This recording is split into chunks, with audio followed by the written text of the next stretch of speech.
been sustained fighting in the area between Ukrainian forces and Russian troops supported by North Korean soldiers.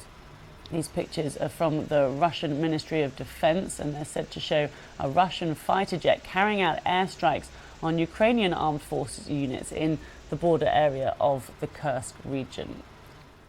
Well, Michael Bociurkiw is a global affairs analyst and non-resident senior fellow at the Atlantic Council, joining us now from Odessa in southern Ukraine. Hello to you.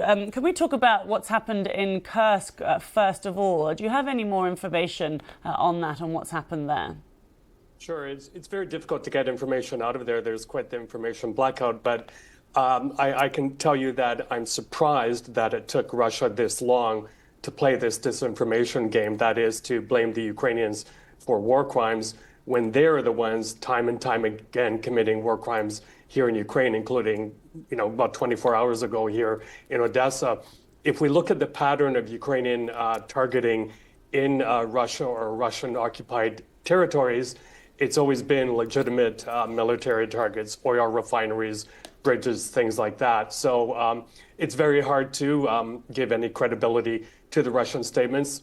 Just quickly, I can take you back to 2014 when they manipulated a lot of information when MH17, that Malaysian airliner, was shot down by a Russian missile. They did everything to point the finger at the Ukrainians. So that's where things are right now, I think. Are you surprised at how long Ukraine has been able to hold on to Kursk?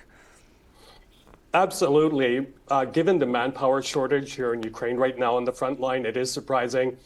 And it doesn't seem like they're really expanding their footprint in Russia. And on top of that, whoever I talk to here in Ukraine, they don't understand why Ukraine went into the Kursk region when, again, the manpower shortage is what it is right now here in Ukraine. So I don't expect them, as we head into the third anniversary of the war, to hold on to it for that long, because it has drained, I think, a lot of Ukrainian capabilities from the front line to inside of Russia.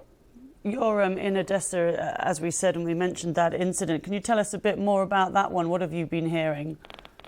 Well, I've been here since just before the start of the war, and what I witnessed the other day was horrific. It struck right in the central business district. I was there just 2 blocks away. And what it did, it struck at the heart of the central business district, but also an area where diplomats gather, where tourists go. It's called the Bristol Hotel, and it's meant to be a UNESCO protected area. It's now been confirmed that Norwegian diplomats were there too, but unhurt. But this is the Russian playbook. It's steadily, bombing away parts of Odessa, parts of other cities to do away with confidence. And I have to say I'm very, very concerned right now because Ukraine is headed into a deep and prolonged cold snap in the next few days.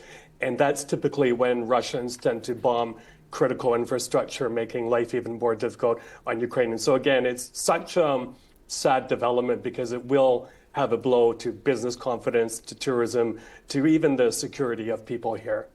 Okay, well, thank you so much for taking the time to talk to us. I really do appreciate it. It's Michael Bociurkiw from the Atlantic Council joining us there live from Odessa.